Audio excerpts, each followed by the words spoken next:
하나님 말씀 보겠습니다. 하나님 말씀은 누가복음 10장입니다. 누가복음 10장 신약성경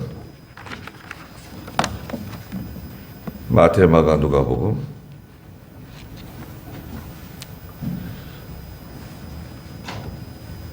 누가복음 10장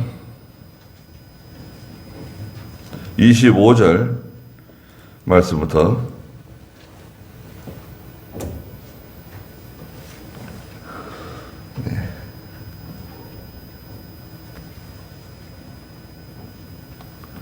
다 찾으셨죠? 누가복음 10장 25절입니다. 마침 어떤 율법학자가 일어나 예수님을 시험하며 말하기를, 선생님, 제가 무엇을 하여야 영생을 얻겠습니까? 하니 예수께서 그에게 말씀하셨다. 율법에 무엇이 기록되어 있으며 너는 어떻게 읽고 있느냐? 그러자 그가 대답하여 말하기를, 내 마음을 다하고 목숨을 다하고 힘을 다하고 뜻을 다하여 주 너의 하나님을 사랑하고 내 이웃을 내 자신과 같이 사랑하여라 하였습니다. 하니 예수께서 그에게 말씀하셨다. 네가 옳게 대답하였다. 그것을 행하여라. 그러면 네가 살 것이다. 그러자 그가 자신을 옳게 보이려고 예수께 말하기를, 그러면 제 이웃이 누구입니까? 라고 하였다. 예수께서 응답하여 말씀하셨다. 어떤 사람이 예루살렘에서 여리고로 내려가다가 강도들을 만났는데 그들이 그의 옷을 벗기고 때려 거의 죽게 된 것을 버려두고 가버렸다. 때마침 어떤 제사장이 그 길로 내려가다가 그를 보고 피해 지나가고, 또 이와 같이 한 레위인도 그곳에 이르러 그를 보고 피해 지나가 버렸으나, 한 사마리아인은 여행 중에 그가 있는 그곳에 이르러 그를 보고 불쌍한 마음이 들어 가까이 다가가서 그의 상처에 올리브유와 포도주를 붓고 싸맨 뒤에 그를 자신의 짐승에 태워 여관으로 데리고 가서 보살펴 주었다. 그 다음날 그가 2데나리온을 꺼내어 여관 주인에게 주면서 말하기를, 이 사람을 보살펴 주십시오. 당신이 더 쓴 비용은 제가 돌아올 때 당신에게 갚겠습니다. 라고 하였다. 너는 이 셋 가운데 누가 강도 만난 자의 이웃이 되었다고 생각하느냐? 그가 말하기를, 그를 긍휼히 여긴 자입니다. 하니 예수께서 그에게 말씀하셨다. 너도 가서 이와 같이 하여라. 그들이 길을 가던 중에 예수께서 어떤 마을에 들어가셨는데 마르다라고도 하는 여자가 그분을 영접하였다. 그 여자에게는 마리아라고 불리는 여동생이 있었는데 그 여자는 주님의 발 앞에 앉아서 그분의 말씀을 듣고 있었다. 그러나 마르다는 여러 가지 접대하는 일로 분주하였으므로 예수께 와서 말하기를, 주님, 제 동생이 저 혼자 일하게 두는 것을 상관하지 않으십니까? 저를 도와주라고 동생에게 명령하소서 하니 주께서 그 여자에게 대답하여 말씀하셨다. 마르다야, 마르다야, 네가 많은 일들로 염려하며 걱정하고 있구나. 그러나 필요한 것은 하나뿐이다. 마리아는 그 좋은 쪽을 선택하였으니 그것을 빼앗기지 않을 것이다. 그랬습니다. 네. 오늘 하나님 말씀 누가복음 10장 25절부터 마지막 42절의 제목은 필요한 것은 하나뿐이다 라고 하시는 42절의 말씀입니다. 그러나 필요한 것은 하나뿐이다. 마리아는 그 좋은 쪽을 선택하였으니 그것을 빼앗기지 않을 것이다. 그랬습니다. 먼저 그 25절부터 나와 있는 37절까지 나와 있는 그 율법학자와 예수님 간의 작은 논쟁이 있었습니다.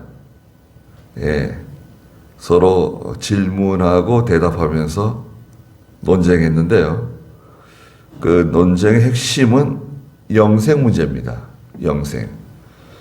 사람이 어떻게 하면 영생을 얻을 수 있습니까? 율법학자가 예수님께 와서 물어봤어요.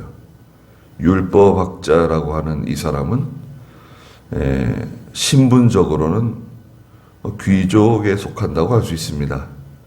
그리고 이 사람은 어렸을 때부터 체계적으로 성경에 대해서 아주 능통하게 잘 배운 사람이에요. 성경 박사예요.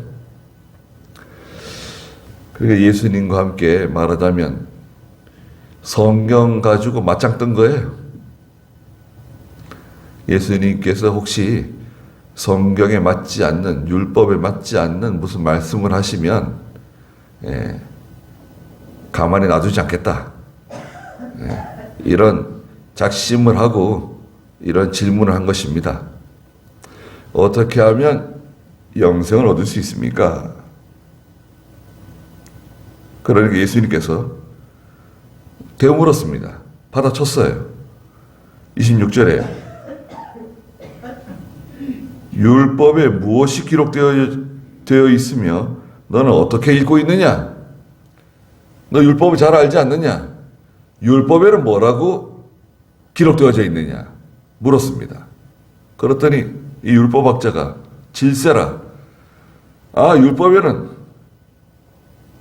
내 마음을 다하고 목숨을 다하고 힘을 다하고 뜻을 다하여 주 너의 하나님을 사랑하라고 말씀하셨습니다. 또 내 이웃을 내 자신과 같이 사랑하여라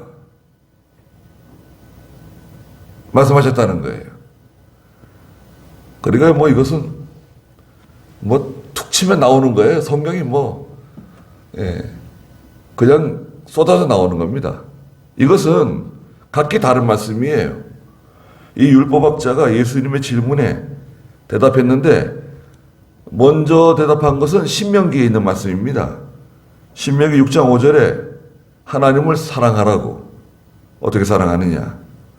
두 번째는 이웃을 사랑하라고. 이건 레위기에 있는 말씀이에요. 레위기 19장 18절에 있는 말씀. 이 두 말씀을 가져다가 딱 이렇게 예수님 앞에 답으로 내놓은 거예요. 거기 한번 읽어볼까요? 신명기 6장 5절. 너는 내 마음을 다하고 내 목숨을 다하고 내 힘을 다하여 여호와 너의 하나님을 사랑하여라. 네. 마음을 다하고 목숨 다하고 힘을 다하고 다 한다는 거 있잖아요. 다 한다. 이 다 한다는 게 참 힘든 겁니다. 다 한다고 하는 것은 노력해라 이런 게 아닙니다. 이것은 100%를 다 기울이라는 거예요. 마음을 100% 하나님께로, 목숨을 하나님께 다 100%, 힘을 100% 하나님께 다 기울여서 하나님 사랑하라. 말씀. 두 번째는 이웃을 내 몸같이 사랑하라는 거. 레위기 19장 18절 또 읽어보십시오. 너는 보복하지 말며 내 백성의 자녀에게 양심을 품지 말고 앙심을 품지 말고 내 이웃을 내 자신과 같이 사랑하여라. 나는 여호와이다. 내 이웃을 내 몸처럼 내 자신처럼 사랑하라고 그러셨어요.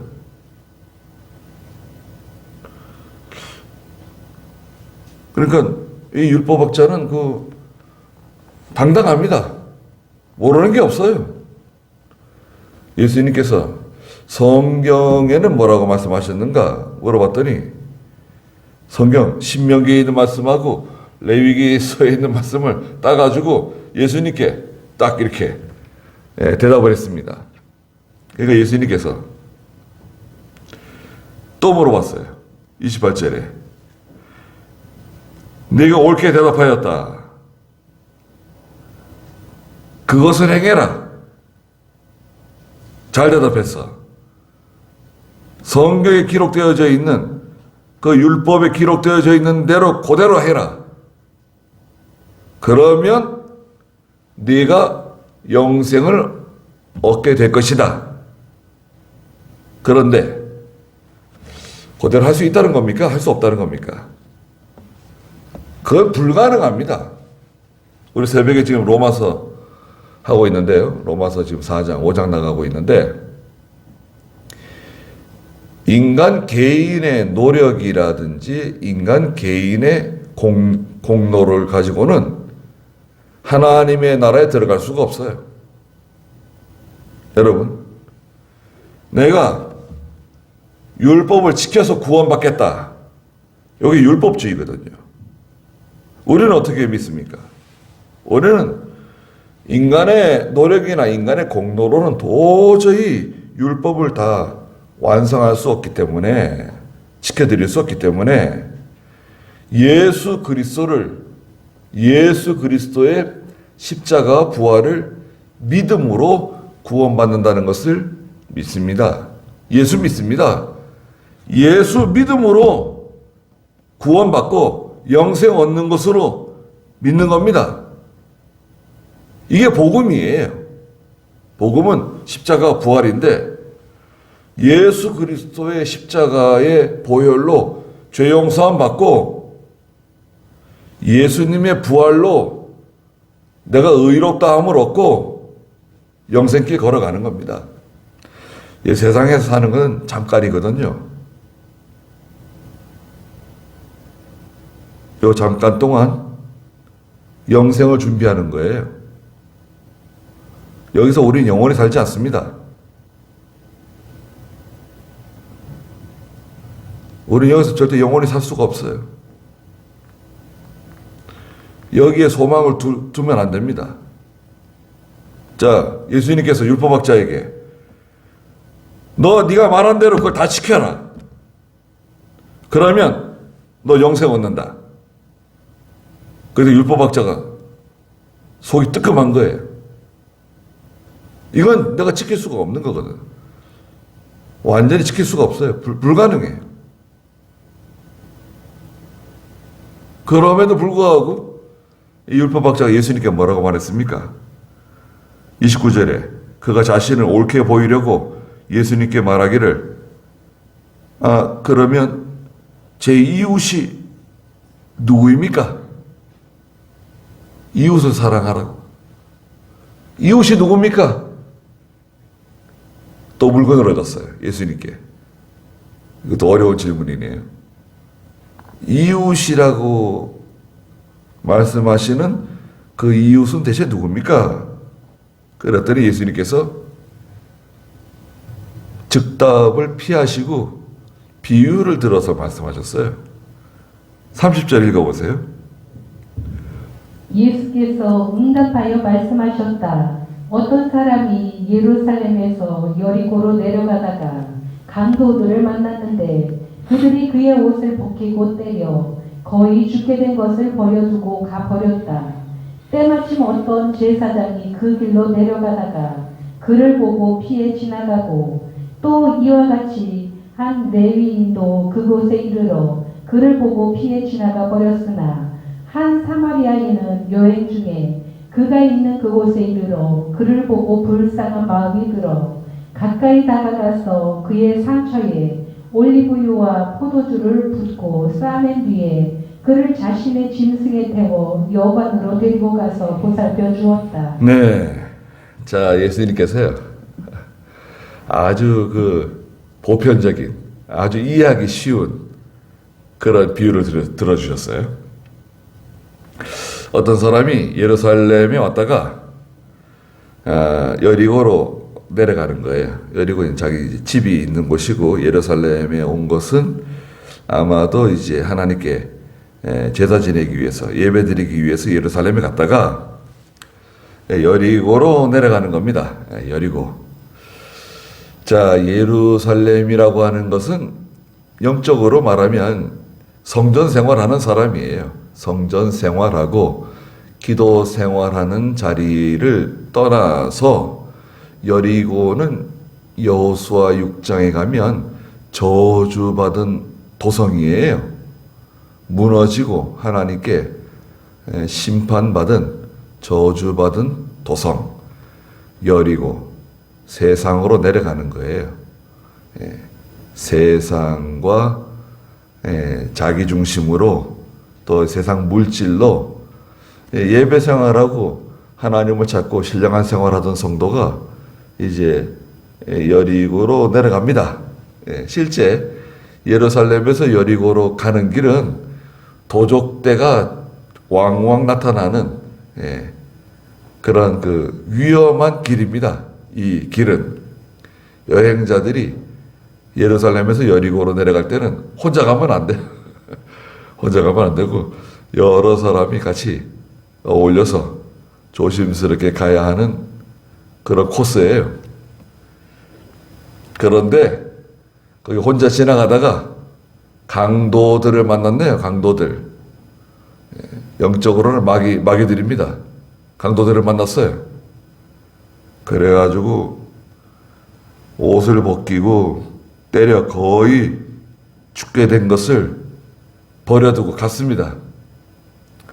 이 사람은 죽을 사람이에요. 죽게 되는 거예요. 맞아가지고 피투성이가 돼가지고 죽어가고 있는데 마침 한 제사장이 지나갑니다. 제사장은 하나님의 성전에서 하나님의 일을 하는 사람이잖아요. 이스라엘 백성들의 죄를 가지고 하나님께 나가서 이스라엘 백성들을 그 죄의 문제를 해결해주고 건져내는 사람이에요. 생명 건져내는 사람이에요.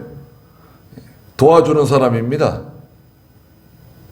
제사장이 내려가다가 예루살렘에서 말하자면 이제 성전에서 일을 다 보고 자기 집으로 내려가다가 강도 만나 쓰러진 사람 본 거예요.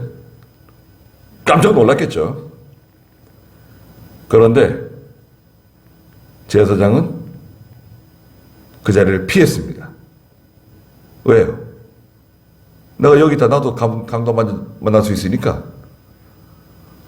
양심적으로는 어떻습니까? 양심적으로는 이 사람 도와줘야 될 것 같은데 보는 사람도 없고 뭐 지켜보는 사람이 누가 있어요? 달아났습니다. 내버려 두고 자기 갈 길로 가버렸어요. 얼마 있다가 누가 지나갔습니까? 32절에 레위 사람이 지나갑니다. 레위 사람은 유명한 사람들이죠. 하나님의 성전에서 제사장을 도와서 하나님의 일을 하는 사람들입니다. 오늘날로 말하자면 교회 직분자라고 할 수 있습니다. 레위 사람이 와가지고 이 강도 만난 사람 발견하고 말이죠. 제사장과 같이 그 자리를 얼른 피해서 달아나 버렸습니다.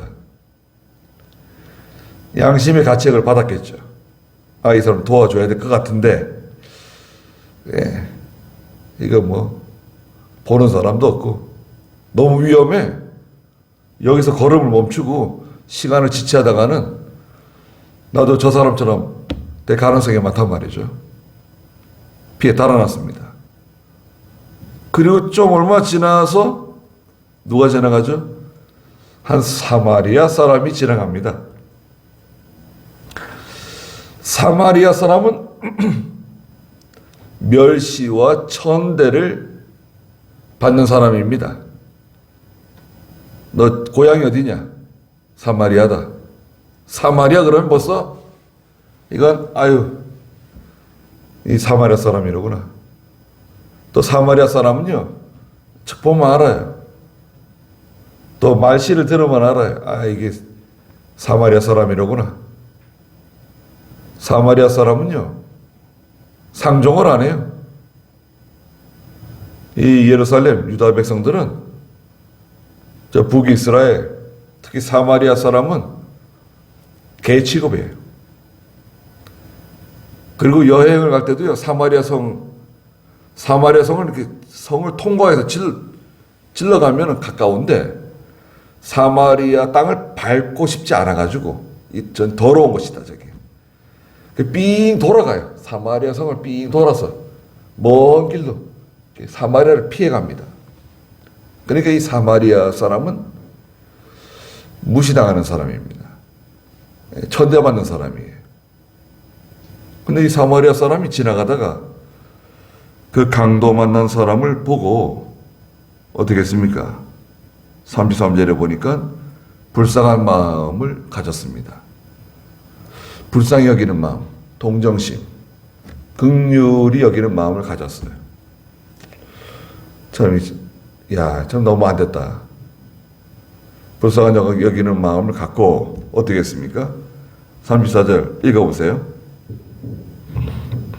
가까이 다가가서 그의 상처에 올리브유와 포도주를 붓고 싸맨 뒤에 그를 자신의 짐승에 태워 여관으로 데리고 가서 보살펴 주었다.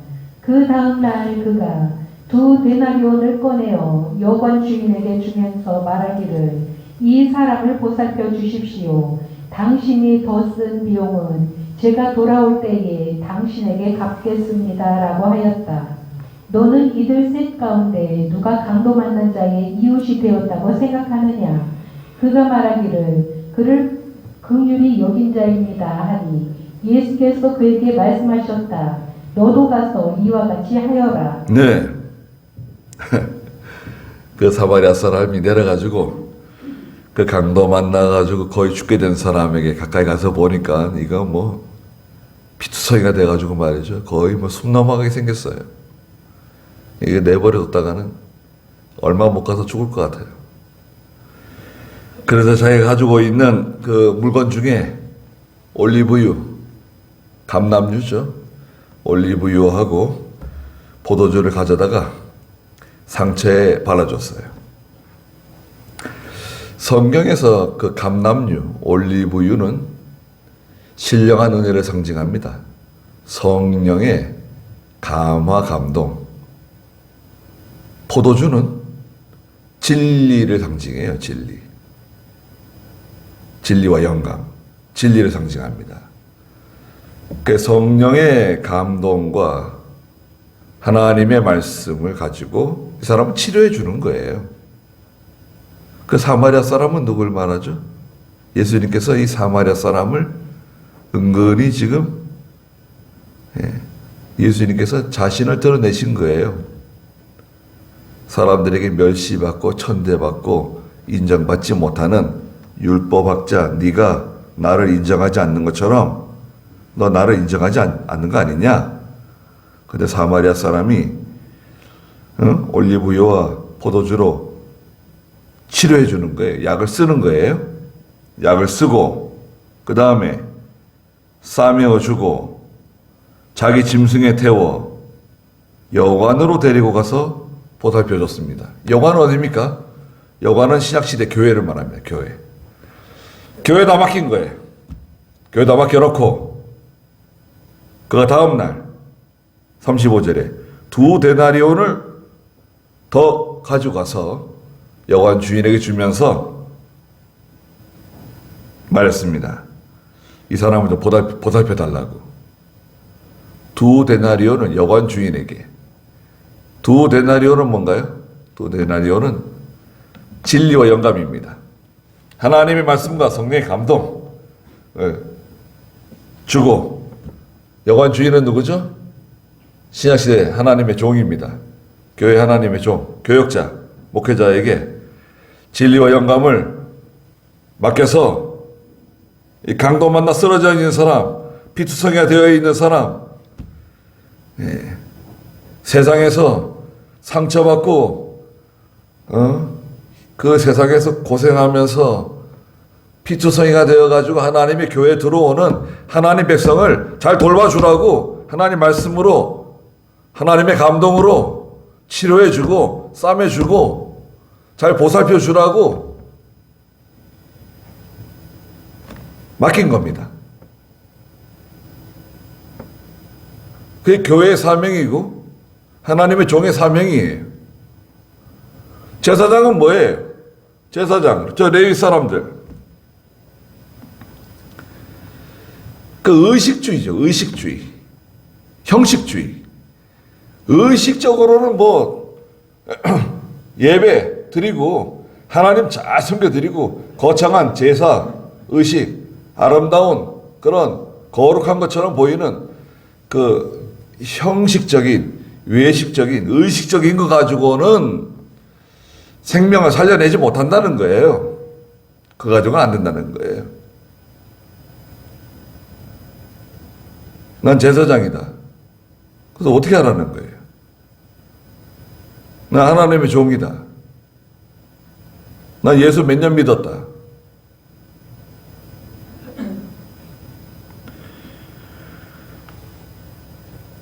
만약에 돈이 더 들면, 비용이 더 들어가면 35절 마지막에 보니까 당신이 더 쓴 비용은 제가 돌아올 때 당신에게 갚겠습니다. 갚아주겠다는 거예요.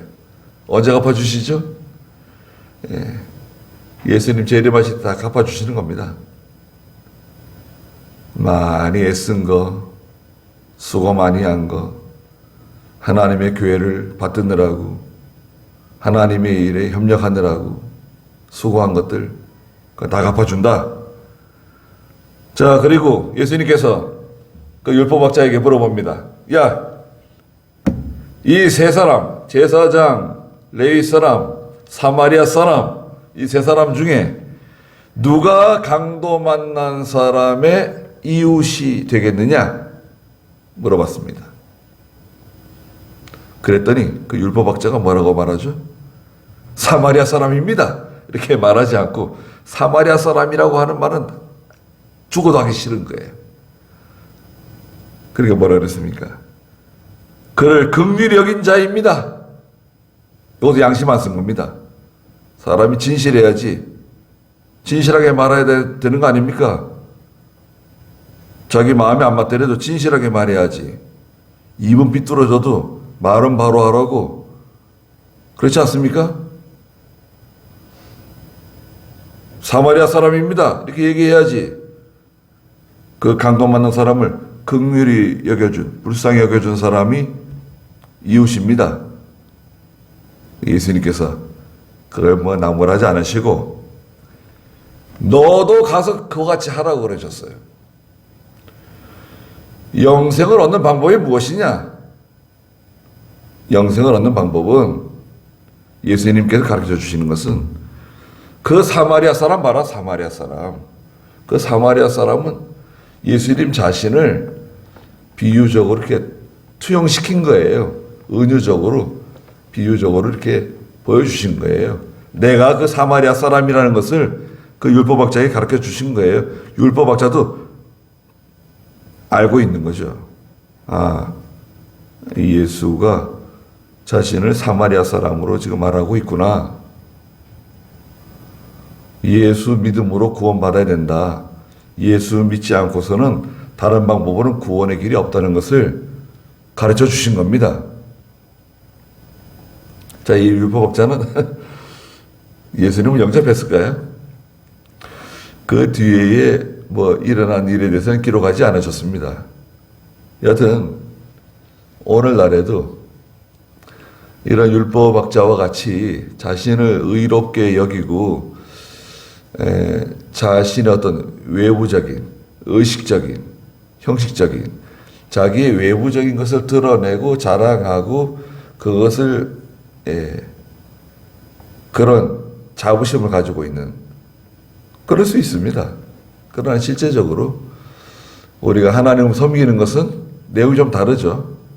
하나님을 섬기는 것은 하나님 앞에서 하는 겁니다, 여러분. 목사인 저는 하나님 앞에서 제 일을 하는 거고, 여러분들은 여러분 나름대로 하나님 앞에서 믿음으로 사시는 겁니다. 하나님이 보고 계세요. 하나님이 다 보고 계십니다. 다 듣고 계십니다. 마음 씀씀이를 다 알고 계세요. 그건 감출 수 없는 겁니다. 자, 두 번째 사건이 있는데요. 38절 읽어보세요. 그들이 길을 가던 중에 예수께서 어떤 마을에 들어가셨는데 마르다라고 하는 여자가 그분을 영접하였다. 그 여자에게는 마리아라고 불리는 여동생이 있었는데 그 여자는 주님의 발 앞에 앉아서 그분의 말씀을 듣고 있었다. 네. 38절에 보니까 그들이 길을 가던 중에 예수께서 어떤 마을에 들어가셨습니다. 그 어떤 마을은 아마도 베다니 같아요. 베다니. 베다니는 예루살렘에서 동남쪽으로 약간 한 5리 정도, 한 5리, 6리 정도 떨어져 있는 작은 마을이에요. 베다니라고 하는 작은 마을에 살고 있는 형제들인데요. 마르다라고 하는 여자가 그분을 밑에 보면 각주에 어떤 다른 그 사본에는 자기 집으로 영접하였다. 자기 집으로 영접했습니다. 예수님을. 예수님 지나가시는데 예수님 영접받더니 예수님과 그 제자들도 있잖아요. 예수님과 함께 제자들 다 이렇게 자기 집으로 영접했어요. 믿음 좋은 형제들입니다. 마르다는 맞이에요. 딸이면서 맞이고, 둘째는 누굽니까? 둘째는 그 유명한 나사로가 있습니다. 나사로는 성경에 이제 거지 나사로도 나옵니다. 부자와 거지 나사로. 그 나사로가 아니에요. 나사로는 그 동명이인이 있는 거죠. 이 나사로는 병들었다가 살아난 요한복음 11장에 나오는 그 죽은 지 나흘이나 되어서 썩어서 냄새가 나고 있는 그 나사로예요. 나사로입니다. 그 나사로. 그 다음에 막내, 셋째는 바로 이제 여동생인 마리아. 이렇게 형제가 이렇게 살고 있었습니다. 말하다가 쫓아가가지고 예수님을 자기 집으로 영접했습니다. 그런데 39절에 보니까 그 막내 동생 마리아는 그 여자는 주님의 발 앞에 앉아서 그분의 말씀을 듣고 있었습니다. 예수님께서 마르다의 집에 찾아가셔가지고 이제 말씀을 가르치셨어요. 말씀을 이제 한참 동안 가르치신 것 같아요. 하나님의 나라에 대해서 또 하나님 말씀을 계속 가르치고 계셨던 겁니다. 시간이 지나가지고 이제 때가 된 거예요. 식사 때가 된 거예요. 그래가지고 마르다는 저 주방에 가가지고 말하자면 주방에 가서 그 예수님 이제 식사 준비 하는 겁니다. 열심히 이제 식사 준비를 막 하고 있습니다. 40절 읽어보세요. 그러나 마르다는 여러 가지 적대하는 일로 분주하였으므로 예수께 와서 말하기를 주님, 제 동생이 저 혼자 일하게 두는 것을 상관하지 않으십니까? 저를 도와주라고 동생에게 명령하소서 하니. 네. 마르다가 예수님께 와가지고 불평했습니다. 또 어떻게 보면 예수님에게 은근히 지시하는 거예요. 명령하는 거예요. 아니 예수님, 아니 이거 공정하지 않다는 거죠. 불공정하다는 거예요. 아니 저는 지금 주방에 가서 이렇게 그냥 예수님 그 대접하기 위해서 열심히 일하고 있는데, 아니 마리아가 예수님 발치에 앉아가지고 말씀만 듣고 있습니다. 나가서 언니 좀 도와주라고 좀 말씀해 주십시오. 명령하십시오. 어떻게 생각하세요? 마르다가 뭐 잘못한 거 있나요? 우리가 볼 때는 마르다가 뭐 열심히 해요. 열심이고 이것저것 뭐 마음이 분주합니다. 뭐 음식할 때 뭐 이것저것 많이 차리기 위해서 열심히 하고 있습니다. 한 상 차려내려면 혼자 힘 가지고는 좀 버겁죠. 그것도 예수님만 계시는 것도 아니고 예수님 제자들도 있고 그런데 유대인들은 뭐 우리 한국 사람들처럼 반찬을 많이 차리고 뭐 국반찬이 있고 뭐 그러지는 않습니다. 유대인들의 보통 그 식탁은 아주 단촐해요. 우리가 생각하기에는 이렇게 단촐하게 먹을 수 있는가 싶을 정도로 유대인들의 식사는 마른 빵입니다. 마른 빵. 여러분 마른 빵 있잖아요. 우리 뭐 그 빵집에서 사 먹는 바게트 있잖아요. 바게트 빵 있잖아요. 몽둥이처럼 생긴 거 있잖아요. 근데 이제 그 유대인들은 널찍하게 이렇게 구운 빵인데요. 마른 빵입니다. 습기가 없는 촉촉하지 않은 빵이에요. 거기다가 이제 포도 주스 있죠. 걸쭉한 포도 주스에다가 그 마른 빵을 찍어서 적셔서 이렇게 먹는 거예요. 그리고 거기다가 이제 뭐 무화과 말린 거라든지 뭐 이런 과일 말린 거, 건과류, 또 고기 같은 거 뭐 육포 같은 거 그런 거 있을 수 있겠죠. 그런 거 상상할 수 있습니다. 근데 우리나라 음식은 어떻습니까? 한 상 차리려면은 그쵸, 일이 많죠. 자, 그러니까 이게 지금 분위기를 보세요. 예수님께서 마르다 집에 이제 들어오셔가지고 하나님의 말씀을 쭉 이렇게 가르쳐 주고 계시는데 시간이 지나서 이제 식사 때가 된 거예요. 되니까 마르다는 예수님 이제 식사 준비를 해드리려고 나가서 열심히 준비하는 겁니다. 근데 마리아는 눈치도 없게 말이죠. 거기 앉아가지고 계속 거기 앉아서 예수님 말씀만 듣고 있는 거예요. 아니 쟤는 왜 이렇게 눈치가 없냐? 언니가 이렇게 수고하고 힘들고 비지땀을 흘려가면서 이렇게 애쓰고 있는데 자기가 뭐라고 이렇게 거기 앉아가지고 말씀 듣겠다고 그 예수님께 쫓아가가지고 말이죠. 말한 겁니다. 예수님, 아니 왜 저 혼자 일하게 내버려 두시냐고. 마리아에게 가서 언니 좀 도와주라고 말씀을 해주세요. 책망을 좀 해주세요. 너 이렇게 언니한테 이렇게 함부로 하느냐? 언니 좀 도와주라고 얘기해 주라는 거예요. 마르다는 자기가 예수님을 주장하려고 그래요. 우리는 예수님을 내가 주장하는 거 아닙니다. 예수님 이렇게 해주세요. 저렇게 해주세요. 이렇게 하셔야 됩니다. 보고 주셔야 됩니다. 저를 지켜주셔야 됩니다. 우리가 기도할 때요. 예수님을 마치 내가 뭐 주장하는 것처럼 말이죠. 이렇게 해주셔야만 됩니다. 뭐 예수님을 잘 몰라서 그래요. 예수님은 우리 가까운 뭐 친구 같은 그런 존재가 아니세요.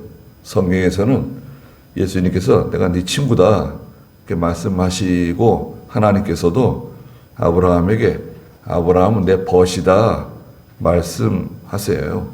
근데 그 표현상 그렇지 예수님께서는요 이 온 우주 만물을 창조하신 하나님이세요. 창조주세요.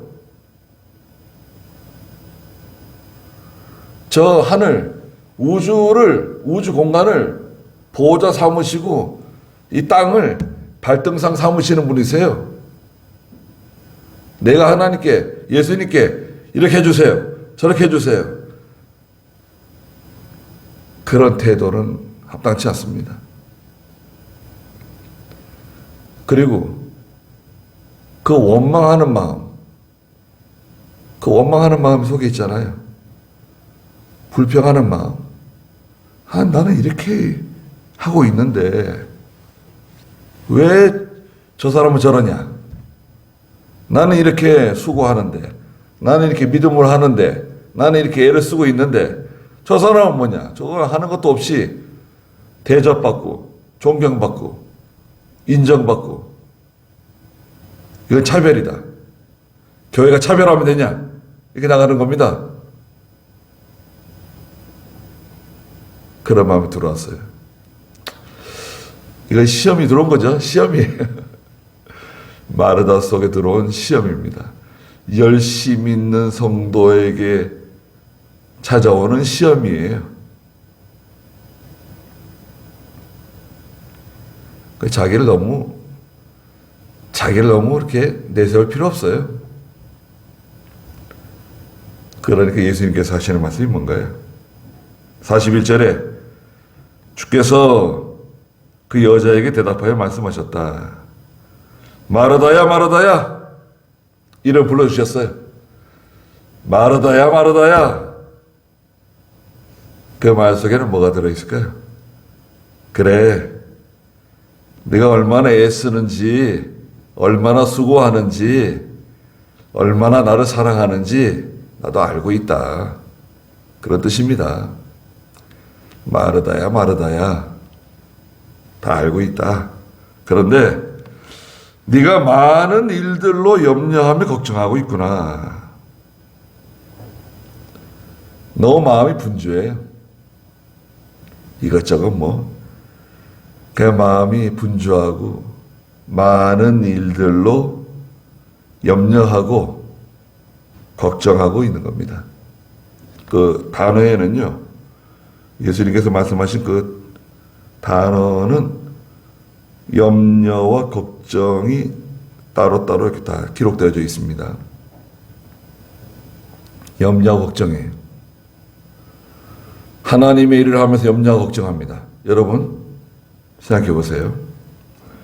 우리는 하나님의 일을 하면서 염려하며 걱정합니다. 한편 좋을 수도 있어요. 네. 그리스도를 위해서 당하는 고난이 있습니다. 염려가 있어요. 근데 너무 많은 것을 염려할 필요 없다 이거예요. 다 하나님께 맡기고, 다 하나님께 맡겨야 돼요. 하나님의 일을 할 때도, 여러분, 우리 잘 알잖아요. 내가 믿음으로 하고 하나님의 일을 한다고 해서 하나님께서 무조건 앞길을 그냥 형통하게 열어주시고, 그냥 대로를 열어주시고, 일이 그냥 일사천리로 돌아가도록 그렇게 하지 않으세요. 내가 믿음으로 해도, 양심을 써서 해도, 하나님 앞에 순종하려고 그렇게 해도 고난이 많습니다. 고생이 많습니다. 일이 잘 안 돼요. 아니, 내가 믿음으로 하는데 왜 일이 잘 안 됩니까? 내가 이렇게 힘을 쓰고 애를 쓰고 수고하고 기도하고, 그런데 왜 일이 잘 안 되죠? 하나님께서요, 자기가 하려고 하는 거 있잖아요. 자기가 하려고 하는 거. 자기가 하려고 하는 거, 그거 다 바닥을 긁어내세요. 진이 다 빠지게 해요. 아, 네가 열심히 하는구나. 네가 애를 많이 쓰는구나. 계속 한번 해봐봐. 네가 하려고 하는구나. 네 마음속에. 네가 하려고 하는 정신이 있구나. 하나님은 언제 도와주십니까, 우리를? 하나님 도와주시고 위로해 주시는데, 하나님께서 본격적으로 도와주실 때는 언제냐? 인간의 힘이 다 바닥이 나면 이제 하나님 도와주세요. 자기 힘으로 막 하겠다고 막 애쓰고 그냥 힘쓰고 그냥 몰아붙일 때는 하나님이 지켜보세요. 그래, 한번 열심히 한번 해봐라. 자기 힘으로 할 때는 하나님은 안 도와주세요. 그게 믿는 일이라도, 하나님 앞에 충성하는 일이라도 자기 힘으로 하려고 하면 하나님은 손 떼세요. 내버려 두세요, 그냥. 네가 한번 해봐라. 그러면 죽을 고생을 하는 거예요. 정말 죽을 고생합니다. 이것도 해보고 뭐 저것도 해보고 막 그냥 애를 쓰고 그냥 시간은 시간대로 들어가고 돈은 돈대로 들어가고 진짜 머리털 다 뽑힙니다. 네. 근데 제 일은 잘 안 돼요. 시간은 벌써 한참 지났는데.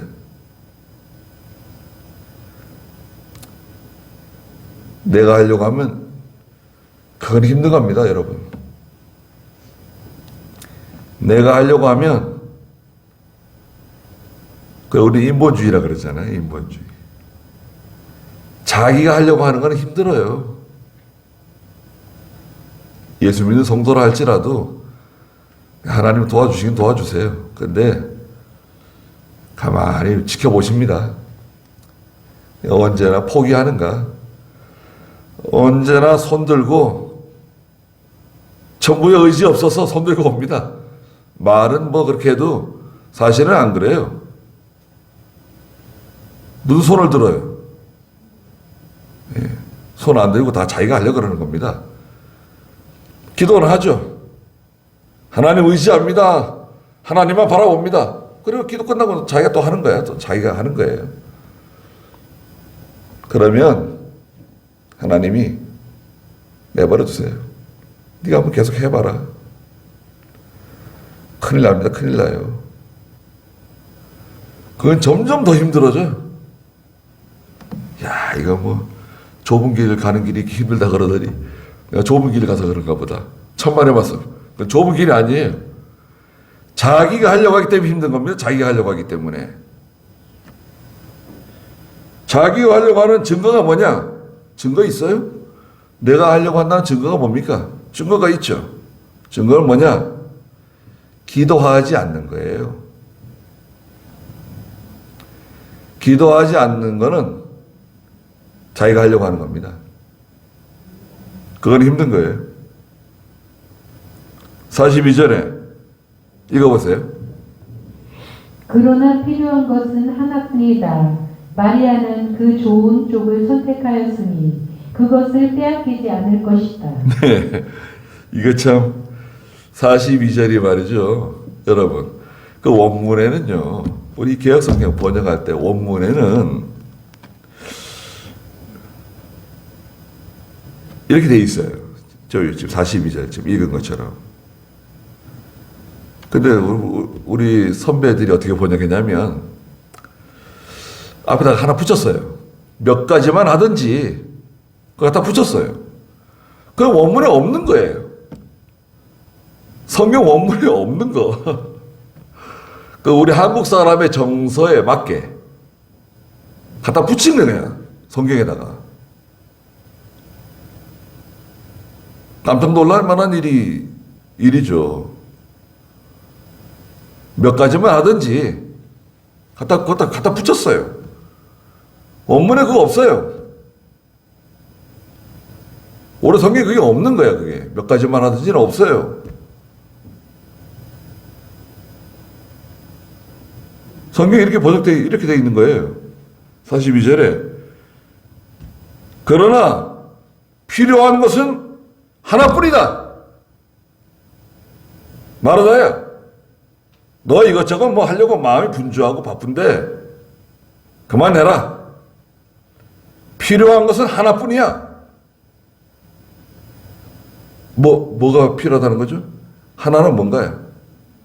하나님 말씀 듣는 게 제일 중요하다는 거예요. 너 이거 하고 뭐 저거 하고 뭐 마음이 분주한데 그렇지 않다. 그거는. 마리아는 그 좋은 쪽을 선택했다. 마리아가 선택한 것은 뭐냐? 하나님 말씀 듣는 거. 하나님 말씀대로 하는 거, 말씀 듣고 그 말씀을 양심으로 삼는 거, 그걸 선택했다는 거예요.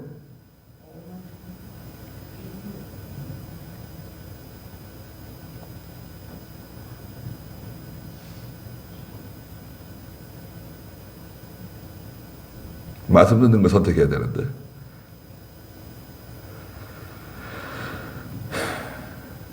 마리아는 그 좋은 쪽을 선택하였으니 그것을 빼앗기지 않을 것이다. 우리는 어떤 걸 선택합니까? 우리는 선택을 해야 되는데 뭔가 선택을 해야 돼요. 자녀를 붙잡는 사람, 물질을 붙잡는 사람, 명예 영광을 붙잡는 사람, 또 넓게 보면은 하나님을 붙잡느냐, 그리스도 예수를 붙잡느냐, 아니면 세상을 붙잡느냐. 예수 믿어도 하나님 붙잡고 나가는 사람, 세상 붙잡고 나가는 사람. 여러분 뭘 붙잡고 나가세요? 예수님께서 하시는 말씀이 필요한 것은 하나뿐이다. 하나가 중요하다는 거예요. 하나만 있으면 된다는 거예요. 그것은 하나님 말씀 따라가는 게 제일 중요하다. 하나님 말씀, 그 말씀 듣고, 그 말씀 배우고, 그 말씀 따라가는 거, 그게 가장 중요하고, 그게 가장 보배로운 거다. 이것은 기회가 계속 있는 것도 아니고,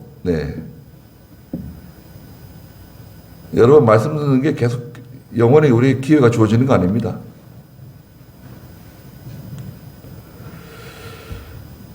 이 말씀 따라가고, 이 말씀 또 배우고, 또 가르칠 수 있으면 가르치고, 자녀에게 그죠? 공부 열심히 하라고, 돈 잘 벌고, 직장생활 잘하라고. 그거보다도 하나님의 말씀 순종하라 그러세요. 너 주일 지켜야 된다.